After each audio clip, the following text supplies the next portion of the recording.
Hello and welcome to the latest BSG podcast, and today's subject is hand-arm vibration on construction sites.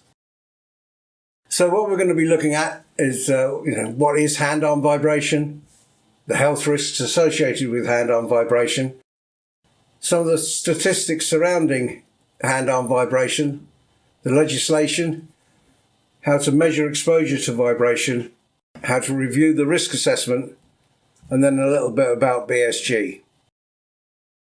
Hand-arm vibration is vibration transmitted into workers' hands and arms from vibratory tools.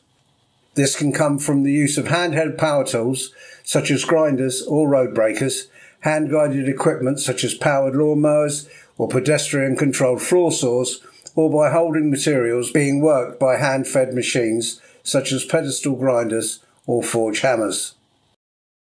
Hand-arm vibration syndrome is preventable, but once the damage is done, it is permanent. HAVS is serious and disabling, and nearly 2 million people are at risk. Regular and frequent exposure to hand-arm vibration can lead to two forms of permanent ill health, known as hand-arm vibration syndrome, HAVS, or carpal tunnel syndrome, CTS. What are the early signs and symptoms to look out for? Tingling and numbness in the fingers, which can cause sleep disturbance. Not being able to feel things with your fingers, such as fine work and everyday tasks, such as fastening buttons. A loss of strength in your hands. You may be less able to pick up or hold heavy objects. And in the cold and wet, the tips of your fingers going white and then red and becoming painful on recovery. This is known as vibration white finger. If you continue to use high vibration tools without any control measures, these symptoms will probably get worse. For example, the numbness in your hands could become permanent and you won't be able to feel things at all. You will have difficulty picking up small objects such as screws, nails or coins. The symptoms of vibration white finger could happen more frequently and affect more of your fingers. Carpal tunnel syndrome is caused by a compressed nerve in the carpal tunnel, which is a narrow passageway on the palm side of your wrist. What are the early signs and symptoms to look out for with CTS? You may experience tingling or numbness in your fingers or hand. Usually the thumb, index, middle or ring fingers are affected, but not your little finger. Sometimes there is a sensation like an electric shock in these fingers. The sensation may travel from your wrist up your arm. These symptoms can often occur while holding a steering wheel, a phone or a newspaper. The sensation may wake you from sleep. You may experience weakness in your hands and have a tendency to drop objects. 54% of construction workers are no longer physically capable of doing their job at the age of 60, and workers in the construction sector are 4 times more likely to suffer from vibration white finger than workers in any other industry. The Industrial Injuries Disablement Benefit Board have found that there were 270 new claims for hand-arm vibration syndrome in 2017, with 145 new claims for carpal tunnel syndrome in the same year. When looking at the number of new claims for hand-arm vibration syndrome and carpal tunnel syndrome in Great Britain from 2008 to 2017, we can see a general reduction in the number of new claims. In a recent court case, Thanet District Council has been fined after one of its employees developed hand-arm vibration syndrome. When it investigated the first incident, the health and safety executive found that the worker had spent up to 6 hours a day operating electrically powered equipment such as mowers and hedge cutters. He was not under any health surveillance and was unaware of how to report his symptoms. He was diagnosed after he visited his own GP. Canterbury Crown Court was told that the council started to implement appropriate health surveillance after the HSE had served it with an improvement notice. During this time, 15 more cases of HAVS were identified and reported to the executive. The HSE said the council had not taken any steps to eliminate or control its workers' exposure to HAVS. It had failed to train them on the risks of vibration exposure caused by power tools and how to control it. Thanet District Council pleaded guilty to breaching Regs 6 and 7 of the Control of Vibration at Work regulations and was fined £250,000 and was ordered to pay £18,325 costs. Hand-arm vibration is entirely preventable, but once the damage is done, it is permanent, commented HSE Inspector Mike Walters. Another court case saw South Wales Housing Association being fined for exposing several workers to hand-arm vibration syndrome. Cwmbran Magistrates Court heard how Charter Housing Association reported 6 cases of HAVs following a health surveillance programme launched in June 2015. It was also found that staff in the maintenance and refurbishment departments of Charter Housing experienced significant exposure to hand-arm vibration in their daily work, which put them at risk of developing or exacerbating existing HAVs. The investigation also revealed that the company neither adequately planned its working methods nor trained or informed its employees on the risks to their health. Charter Housing Association Limited, now part of the Pobey Group Limited of High Street, Newport, pleaded guilty to breaching Regulations 5, 6, 7 and 8 of the Control of Vibration at Work regulations, and the company was fined £100,000 and ordered to pay costs of £9,896.88. The Control of Vibration at Work regulations were introduced to better protect workers from vibration at work and came into force in July 2005. They require employers to make sure that the risks from vibration are controlled, provide information, instruction and training to employees on the risk and the actions to be taken to control that risk, and provide suitable health surveillance. The Reporting of Injuries, Diseases and Dangerous Occurrence Regulations 2013, RIDDOR, require employers to report to the enforcing authority any diagnosed cases of hand-arm vibration syndrome arising from certain work activities. Businesses involved in the activities which are known to be associated with HAVs should assume that they have a potential problem with vibration and that a program of control measures and health surveillance may be required. It explains to employers, health and safety advisors, specialists and occupational health professionals what they need to do to reduce and control the risks from hand-arm vibration under the Control of Vibration at Work Regulations 2005. A free copy can be downloaded from the HSE website and the link is shown on the slide. If the answer to one or more of the following questions is yes, then the company should assume employees are at risk from vibration and take steps to reduce their exposure and the risk. Do operatives use rotary action power tools or machines for more than an hour a day? Do they use hammer action power tools for more than 15 minutes a day? Does your business work in an industry, such as construction, where HAVs is known to be a problem? Does the work involve any of the industrial processes for which HAVs is reportable?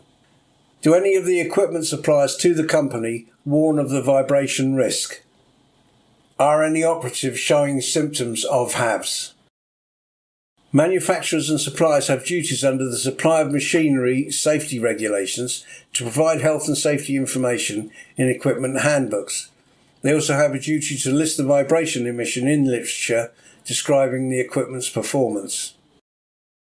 HSE inspectors have come across companies that are engaged in monitoring or logging of workers' hand-arm vibration exposure using manufacturers' published data and logbooks to calculate the level of exposure and have issued notices of contravention. The following is an excerpt from one of these notices of contravention. Control of Vibration Regulations 2005, Regulation 5, Assessment of Employers' Exposure to Vibration in the Workplace. You have failed to conduct a suitable assessment of the risk to employees exposed to vibration. Hand-arm vibration syndrome is a serious, disabling but preventable disease.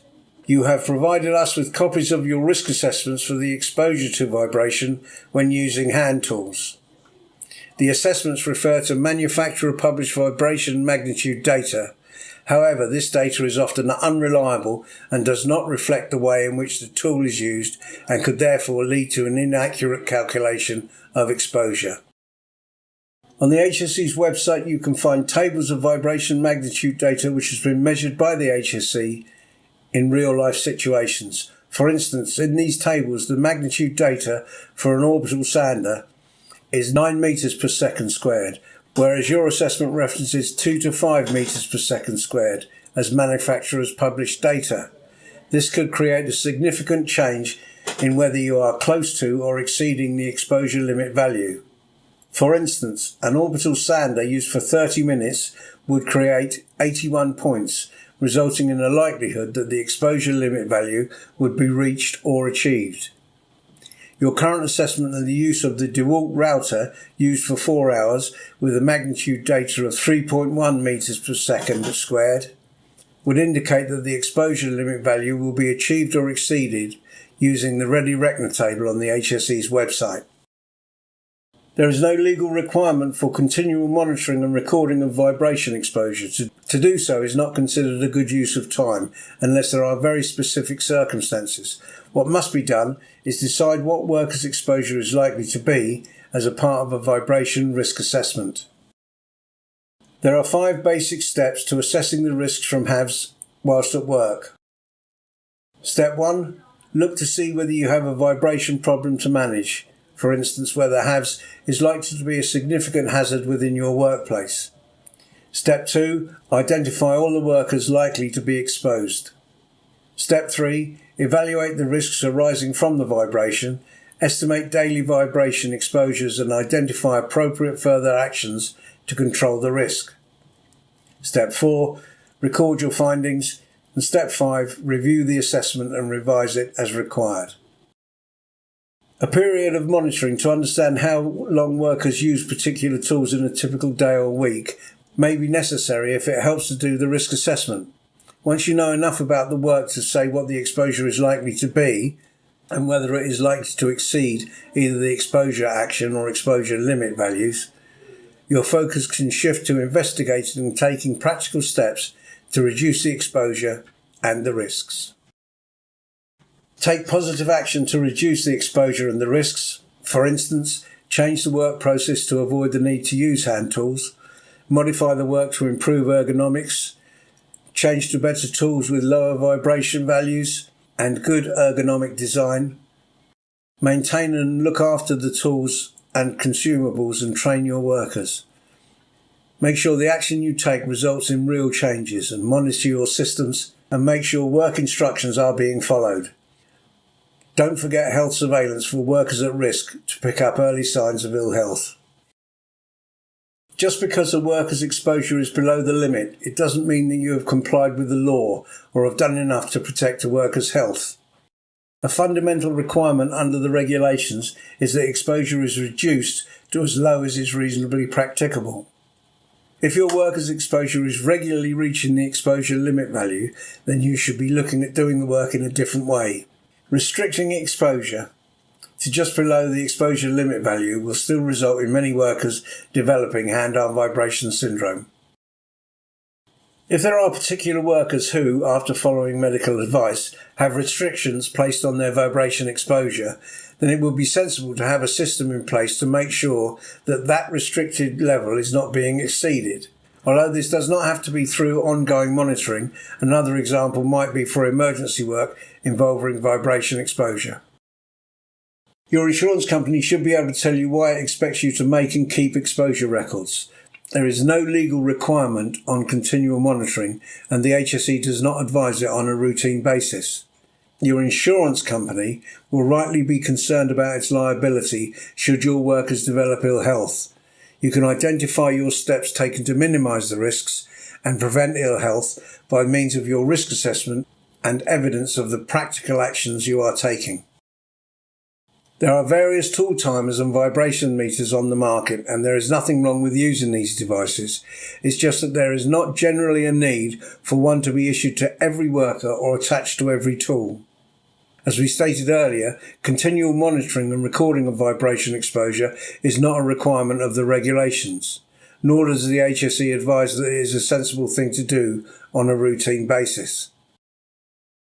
So how useful are tool times? Well, the benefits include to help quantify trigger times during exposure assessments. Complex systems can estimate exposure for multiple tool use.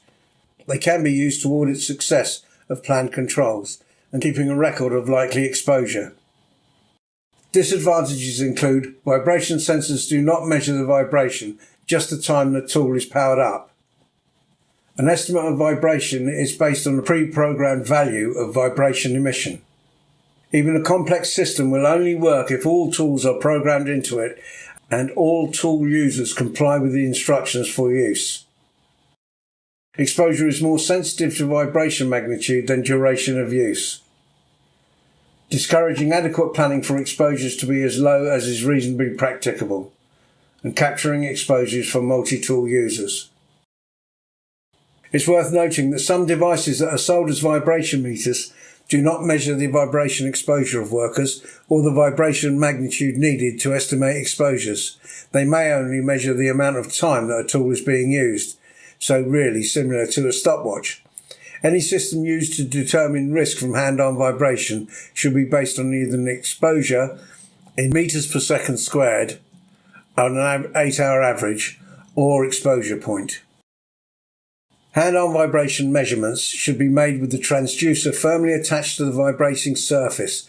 Handheld mounts are not generally recommended, but may be used with care such that you ensure that there is good and continuous contact with the vibrating surface. Any measurement away from the palm of the hand, or where the measurement position is on the back of the hand, fingers or wrist, is unlikely to provide reliable measurements. Further advice is given in BSEN ISO 5349-2-2001. There is currently no wrist or glove-mounted device which measures vibrations suitable for use in a vibration risk assessment. If a hand-on vibration measurement system is to be used, then it should measure according to the requirements of BSEN ISO 5349-1-2001. This standard specifies that vibration measurements shall be made on the vibrating surface at the point where the vibration enters the hand or hands. In addition to the measurement methodology standard, any equipment used to measure hand-on vibration magnitudes should comply with BSEN ISO 8041-2005. It's important that measurements are not carried out in isolation. You should be confident that the measurements you obtain are reasonable for the machines or tools being used. Verification of the results by comparison with data from other sources is strongly recommended. For instance, the HSE guidance, machine manufacturers, trade associations, or some websites. These are the tables for examples of vibration levels that the HSE has measured on equipment in use. There are also some databases on the internet which may have suitable vibration data.